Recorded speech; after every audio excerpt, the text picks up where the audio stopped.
आप सभी को रक्षाबंधन के पवित्र त्योहार की बहुत बहुत शुभकामनाएं। यह पर्व भाई बहन के अटूट प्रेम, विश्वास और रक्षा के वचन का प्रतीक है। लेकिन क्या आप जानते हैं कि रक्षाबंधन की शुरुआत सतयुग में एक असुर राजा और भगवान विष्णु की एक अद्भुत कथा से शुरू हुई थी। जी हाँ, ये कथा है राजा बलि, भगवान विष्णु के वामन अवतार और माँ लक्ष्मी की। आइए इस पौराणिक कथा को जानते हैं और समझते हैं कि रक्षाबंधन का महत्व सनातन धर्म में क्यों इतना विशेष है। हर हर महादेव मित्रों, मैं छोटा नरसिंह अनिल यादव एक बार फिर स्वागत करता हूं आप सभी का। सनातन धर्म के भविष्य पुराण और विष्णु पुराण में वर्णित एक कथा के अनुसार रक्षाबंधन की शुरुआत राजा बलि के समय से हुई। राजा बलि एक पराक्रमी और दानी असुर राजा थे जो भगवान विष्णु के परम भक्त थे। उन्होंने अपनी शक्ति को बढ़ाने और तीनों लोकों पर अपना आधिपत्य जमाने के लिए विश्वजीत यज्ञ शुरू किया। यज्ञ समापन होने ही वाला था, तभी भगवान ने बलि की दानशीलता की परीक्षा ली और उनके अहंकार को तोड़ा। भगवान विष्णु ने वामन अवतार धारण किया। वे एक छोटे से पौने ब्राह्मण के रूप में राजा बलि के यज्ञ स्थल पर पहुंचे जो नर्मदा नदी के तट पर चल रहा था। बलि ने ब्राह्मण का सम्मान किया और उनसे दान मांगने को कहा। वामन ने 3 पग भूमि मांगी। बलि के गुरु शुक्राचार्य ने उन्हें सावधान होने के लिए कहा और कहा, यह साधारण ब्राह्मण नहीं है, स्वयं नारायण है। लेकिन दानवीर बलि ने कहा, अगर स्वयं नारायण मेरे द्वार पर याचक बनकर आए हैं तो यह मेरा सौभाग्य है, मैं उनका दान अवश्य पूरा करूंगा। वामन ने अपना विराट रूप धारण किया। पहले पग में उन्होंने पूरी पृथ्वी, दूसरे पग में आकाश नाप लिया और तीसरे पग के लिए कुछ नहीं बचा। भगवान ने कहा, तीसरा पग कहां रखूं? तो बलि ने नम्रता पूर्वक भगवान से पूछा, प्रभु संपत्ति बड़ी होती है या संपत्तिवान बड़ा होता है? तो भगवान ने कहा, संपत्तिवान हमेशा संपत्ति से बड़ा होता है। उसके बाद राजा बलि ने विनम्रता पूर्वक अपना सिर झुका दिया और कहा, प्रभु मेरा सब कुछ आपके लिए है, अब तीसरा पग मेरे सिर पर रखें। बलि की दानशीलता और भक्ति से प्रसन्न होकर भगवान विष्णु ने उन्हें पाताल लोक का राजा बनाया और वरदान मांगने को कहा। बलि ने कहा, प्रभु मैं चाहता हूं कि जब भी मैं आंखें खोलूं आपको अपने सामने देखूं। भगवान ने वरदान दे दिया और उनके साथ पाताल लोक में उनके द्वारपाल के रूप में रहने लगे। लेकिन भगवान विष्णु के पाताल लोक में रहने से माँ लक्ष्मी चिंतित हो गई, क्योंकि उनके वैकुंठ में उनके न होने से सृष्टि का संचालन में विघ्न आने लगा। तब नारद जी ने उन्हें सुझाव दिया कि वो राजा बलि को अपना भाई बनाकर उनसे भगवान विष्णु को मुक्त कराने का वरदान मांगे। माँ लक्ष्मी ने एक गरीब ब्राह्मणी का रूप धारण किया और पाताल लोक में राजा बलि के पास पहुंची।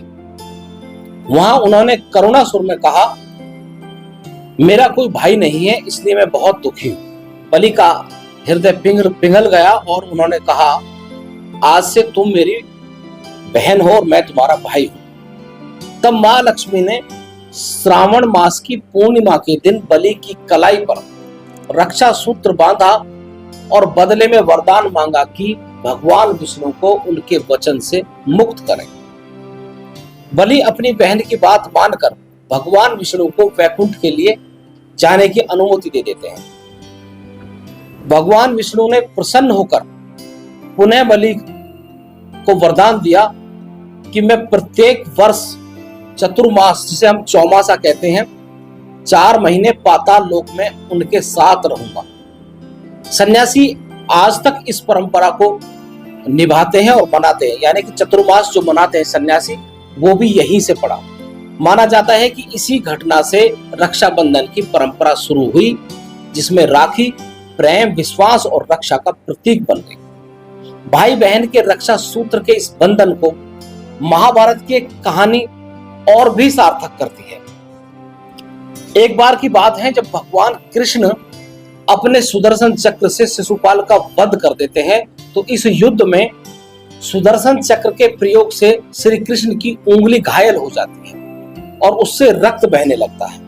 यह देखकर द्रौपदी वहां जो उपस्थित थी तुरंत दौड़ी और अपनी साड़ी का एक टुकड़ा फाड़कर भगवान श्री कृष्ण की उंगली को बांध दिया ताकि रक्त बहने से रुक सके। द्रौपदी का यह कार्य न केवल उनकी करुणा को दर्शाता है बल्कि श्री कृष्ण के प्रति भाई बहन के गहरे स्नेह और सम्मान को भी दिखाता है।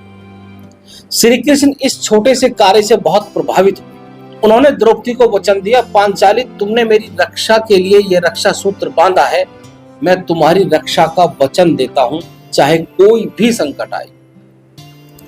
इस वचन के चलते जब कौरवों ने द्रौपदी का चीरहरण करने का प्रयास किया, दुर्योधन के आदेश पर दुशासन ने द्रौपदी की साड़ी खींचना शुरू की। तब द्रौपदी ने भगवान श्री कृष्ण को याद किया। श्री कृष्ण ने तुरंत अपनी माया से द्रौपदी की साड़ी को अनंत करते हुए न केवल उनकी लज्जा की रक्षा की बल्कि कहा, पांचाली मैं इसका प्रतिशोध लूंगा। अपनी बहन के अपमान के बदले में कौरवों और पांडवों का वंश नाश किया।